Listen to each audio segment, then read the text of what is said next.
Hi, my name is Steve, a training engineer at Altera. As part of the Hyper Retimer compilation flow for the Stratix 10 Hyperflex architecture, the fast-forward compile feature of the Quartus 2 software can help you overcome bottlenecks that limit performance by providing detailed guidance on how to boost your design Fmax through three key techniques: overcoming hyper-retiming limitations, implementing hyperpipelining, and pointing out areas for loop minimization or removal through hyper-optimization. Let's see how it works.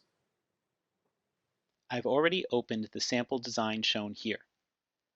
This design has 20 input signals that go through a 4-stage pipeline. The signals are then all ANDed together, and the result is registered to an output.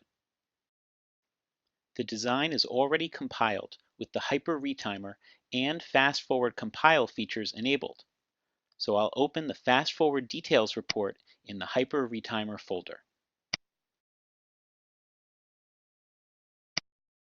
In this report, the base performance row, indicating an Fmax of 302 MHz, reflects performance for the design as the HDL is currently written, including any performance gains that may have been achieved from registers moved by the Hyper Retimer. Because we're looking at base design performance, this column indicates that no optimizations have been applied. These are the same results you'd see if the Fast Forward Compile feature was turned off. The critical chain is the path in the design that is limiting Fmax.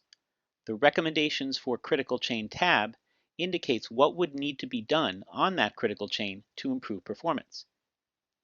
Each of the rows at the top provides specific recommendations on what would need to be done to achieve the next level of performance.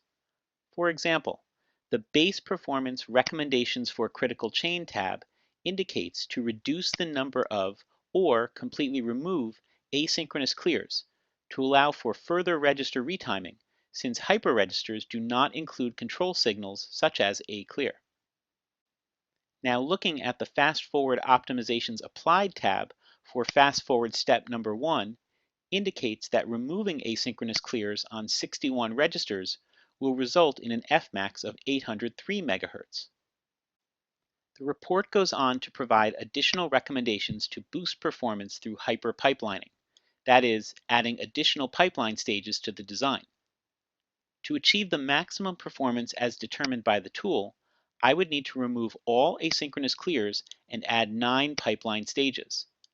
The tool tells me exactly where to place them in my design. The final step, named Hyper-Optimization, lists critical chain performance improvement recommendations that go beyond removing basic retiming restrictions and performing hyperpipelining, such as minimizing or eliminating design loops. Although not present in this simple design, loops further prevent retiming moves by the Hyper Retimer. Another way to view the results of a fast-forward compile is with the Post-Hyper Retimer Netlist Viewer. With fast-forward compile, the viewer displays the design as if all fast-forward recommendations were followed, essentially step number 9 from the report we just looked at. Green registers represent registers that stay in ALMs, gray registers are disabled ALM registers, and pink registers are enabled hyperregisters. To finish up this demonstration, I'll switch to a revision of the project where I have removed the asynchronous clears and added 2 pipeline stages. According to the report from earlier, these adjustments should get the design to have an Fmax of around a gigahertz.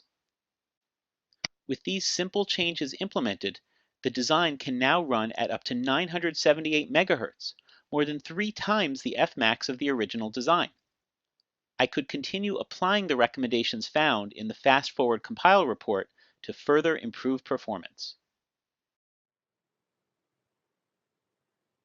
As you can see, Fast Forward Compile points you directly to where you can make adjustments in your design to achieve major performance gains with the Stratix 10 Hyperflex architecture.